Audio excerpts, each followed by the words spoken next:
all for being here today. आज की debate में चूंकि हम बात करने वाले हैं डज गॉड एग्जिस्ट के टॉपिक पर, तो ये एक ऐसा टॉपिक है जिसके मुताल्लिक कोई भी डिसीजन लेने के लिए अलग अलग स्टैंडर्ड्स हो सकते हैं।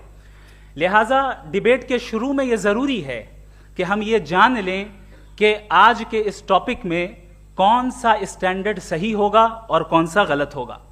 सबसे पहला स्टैंडर्ड जिसे मैं समझता हूं कि हमारे रिस्पेक्टेड जनाब जावेद अख्तर साहब बड़ी तेजी के साथ उसकी तरफ लपकेंगे, वो है साइंस। जबकि साइंस दर हकीकत खुदा के एग्जिस्टेंस को डायरेक्टली साबित करने या उसके एग्जिस्टेंस को डिनाई करने के लिए स्टैंडर्ड नहीं बन सकती।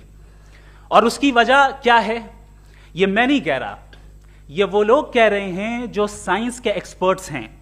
नेशनल एकेडमी ऑफ साइंस कहती है science doesn't have the processes to prove और disprove the existence of God. Why? क्योंकि साइंस का ताल्लुक एम्पेरिकल एविडेंस से है और एम्पेरिकल एविडेंसेस का ताल्लुक हमारे नेचुरल और फिजिकल वर्ल्ड से है, जबकि गॉड नॉन फिजिकल और सुपर नेचुरल रियलिटी है। लिहाजा नॉन फिजिकल रियलिटी को आप उस टूल के साथ नहीं चेक कर सकते जिसका काम फिजिकल रियलिटी को तलाश करना है। लिहाजा आज इस डिबेट में गॉड की एग्जिस्टेंस को साबित करने या उसे डिनाई करने में साइंटिफिक एविडेंस को एक्सेप्ट नहीं किया जाएगा।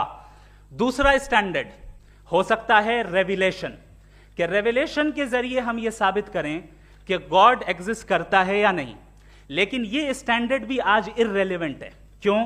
क्योंकि रेविलेशन मेरे नजदीक सोर्स ऑफ नॉलेज है, वैलिड सोर्स ऑफ नॉलेज है, लेकिन हमारे जावेद अख्तर साहब के नजदीक ये वैलिड सोर्स ऑफ नॉलेज नहीं है।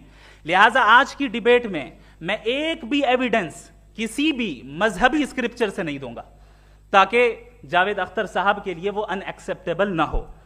तीसरा जो मेयार हो सकता है वो है ऑब्जर्वेशन, कि भाई कोई कहे कि हमें खुदा दिखाओ, अगर है तो दिखाओ, या ये कि खुदा के एग्जिस्टेंस पर एम्पेरिकल एविडेंस दो, तो ये है दर हकीकत गलत टूल का इस्तेमाल करना।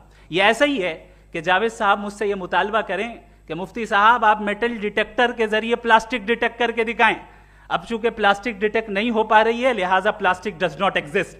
No, you are using the wrong tool. इस टूल से प्लास्टिक को डिटेक्ट नहीं किया जाता। लिहाजा मैं समझता हूं कि गॉड के एग्जिस्टेंस पर एम्पेरिकल एविडेंस का मुतालबा करना एक बचकाना मुतालबा है, और हमारे रिस्पेक्टेड जनाब जावेद अख्तर साहब इस स्टेज से अब बहुत आगे निकल चुके हैं। अब बचता है एक ही स्टैंडर्ड,